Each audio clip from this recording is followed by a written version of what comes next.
Halo semua, hari ini saya dari kelompok 6 ingin menjelaskan apa itu integral. Nah, sebelum saya lanjut, ini ada beberapa kelompok saya, yaitu dari pertama saya, Franciscus Bagus Prasojo, Aswar Mahdi, Simplicius Ngararaga Lagu, Lutfi Farel Tentua, dan Kartika Maharani. Nah, sekarang kita punya pertanyaan pertama, yaitu apa itu integral? Integral adalah sebuah konsep dalam kalkulus yang berfungsi untuk mencari nilai fungsi yang merupakan kebalikan atau anti turunan dari turunan suatu fungsi. Jadi kita bisa tahu dari rumus turunan, yaitu di mana kita bilang x pangkatnya berkurang. Kalau untuk yang ini bertambah x pangkatnya dari x pangkat 1 menjadi x pangkat 2 untuk integral. Kalau untuk turunan dari x pangkat 1 menjadi 1. Nah, sekarang kita akan mengetahui beberapa, yaitu keterangan simbol. Kita bisa lihat di sini, yaitu yang pertama adalah lambang integral. Ini dia. Nah, di dalam integral ada yaitu yang A, nilai integral dari fungsi f(x). Yaitu di dalam integral biasanya ada dua nilai, atas dan bawah. Kita bisa lihat dari O ini batas bawah variabel yang diintegrasikan. Ada yang di atas ini dan yang di bawah, yang B yaitu di bawah. Maaf, di yang batas atas itu yang B dan batas bawah itu yang O. Maaf ya semua. Untuk fx, fungsi yang diintegralkan.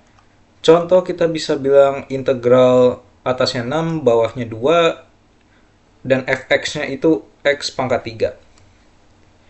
Itu yang dimaksud dari fungsi yang akan diintegralkan. Kemudian dx, yaitu variabel yang diintegrasikan sama juga, tetapi ini untuk ketika sudah diintegrasikan. Nah, kita bisa lihat dari rumus integral, seperti yang tadi saya bilang, dx adalah yang salah satu nilai yang akan diintegrasikan.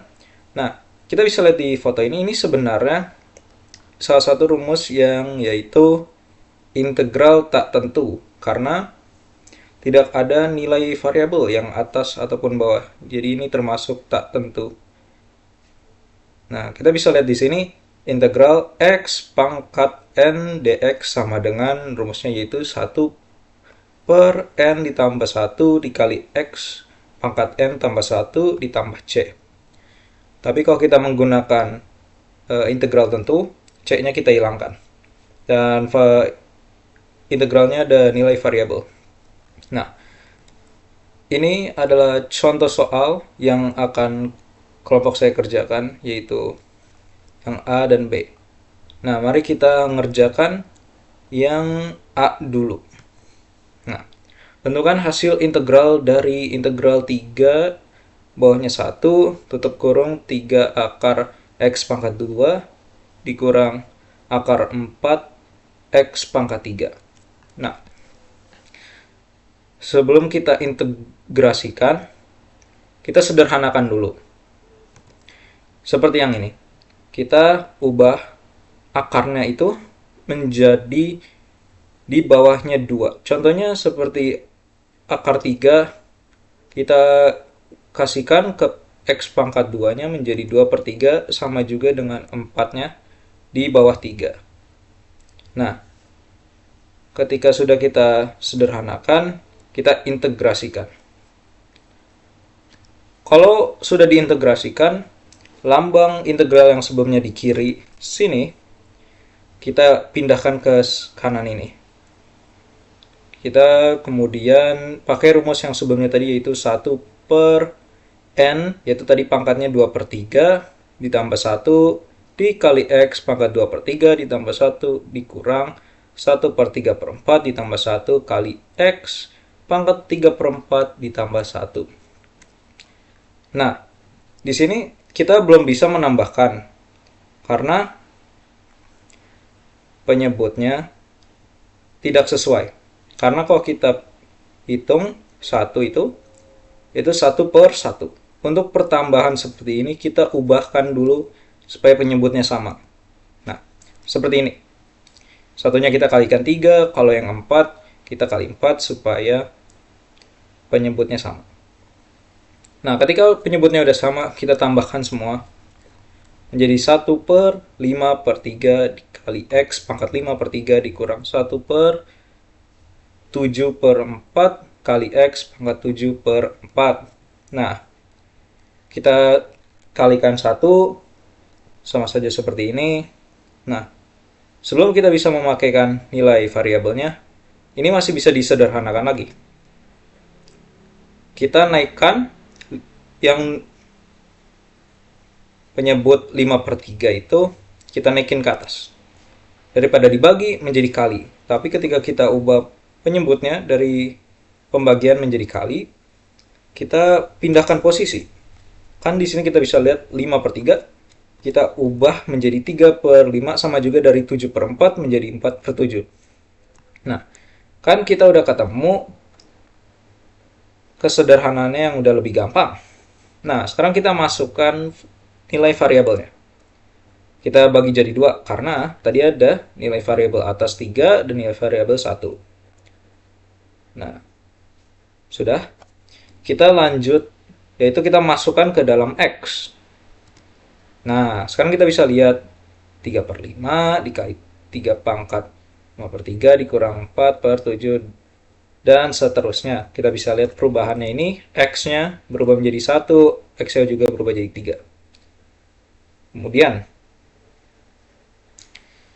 kan kita bisa lihat di sini bahwa 1 kali 3/5 itu tetap sama saja. Itu kenapa? Ini tetap 3/5 karena, mohon maaf, 1 pangkat 5/3 mau dipangkat berapapun, kalau nilainya itu 1 dan pangkatnya mungkin bukan 1, bisa aja 5, 7, atau 8, akan tetap saja 1 karena 1 kali 1 tetap saja 1. Yang kiri kita biarkan saja karena ini udah paling sederhana.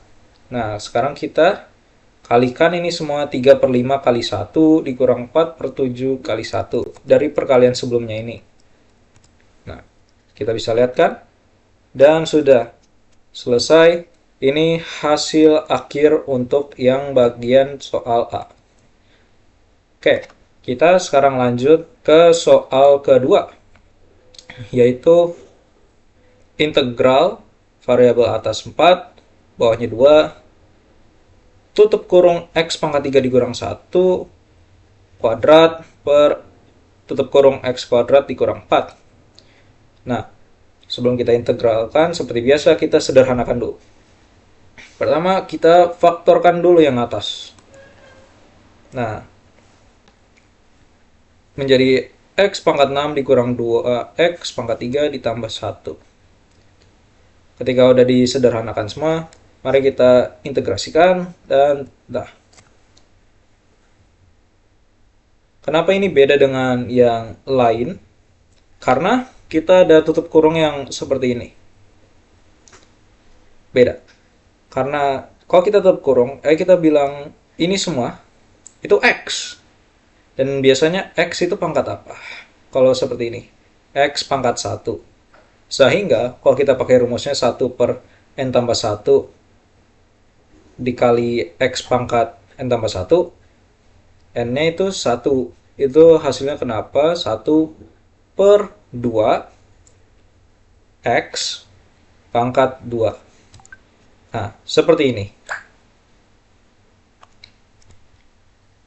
Oke, sekarang kita lanjut ke pembelahannya jadi 2, yaitu variabel atas dan variabel bawah. Seperti soal yang sebelumnya, kita masukkan untuk yang kiri, X-nya itu 4, yang kanan, X-nya itu 2. Nah, sekarang kita bisa lihat ini, sudah dimasukkan 4-nya dan 2-nya. Oke. Penghitungannya, kita hitung dulu yang di dalam tutup kurung ini. Contohnya seperti 4 pangkat 3. 4 pangkat 3 itu 64. Dikali 2 jadi 124. Ini juga 2 pangkat 3, 8 kali 2, 16. Nah, sekarang kita udah lihat pemasukan X-nya. Kita sekarang lihat juga hasilnya. Nah, kita udah lihat ini 4096 dikurang 128 ditambah 1, 264 dikurang 16 tambah 1. Ini 20, ini 8 dari sebelumnya. Nah, sesudah itu kita kurang dan tambahkan kiri kanan juga sama. Kalau yang bawah untuk penyebutnya kita kuadratin dulu. Nah, setelah udah dihasilkan ini, yang atas kita kuadratkan, kalau yang bawah itu dikali setengah. Kita sudah lihat ini. Untuk mempermudah, kalau ada soal seperti ini, lebih baik pakai kalkulator saja. Karena nomornya panjang dan untuk menghemat waktu. Nah, ketika udah dikuadratkan, kita kalikan setengah. Ini dia. Hasilnya yaitu 7.876.480,5 per 200 dikurang 1.200,5 per 32. Nah, apakah masih bisa disederhanakan lagi? Bisa. Kita samakan dulu penyebutnya. Nah, kok bisa 6.400? Kita langsung menggunakan cara kali silang, yaitu 200 dikali 32 jadi 6.400. Dan yang 7 juta ini kita kalikan 32. Dan yang 1.200,5 dikali 200. Sehingga hasilnya menjadi seperti ini. Nah, ketika penyebutnya dua-duanya sudah sama, kita langsung kurangin saja ya. Nah, kita bisa lihat hasilnya di sini. Ketika udah ketemu pembilang sama penyebutnya, sekarang tinggal pembagian aja dan akhirnya hasilnya menjadi 39.344,88. Kemudian udah selesai sampai sini. Mohon kalau ada yang kurang jelas ataupun yang butuh bantuan, silahkan komen di bawah. Kalau ini informasinya membantu, kasihkan like, share, dan subscribe. Terima kasih sudah menonton. Kami dari kelompok 6, terima kasih.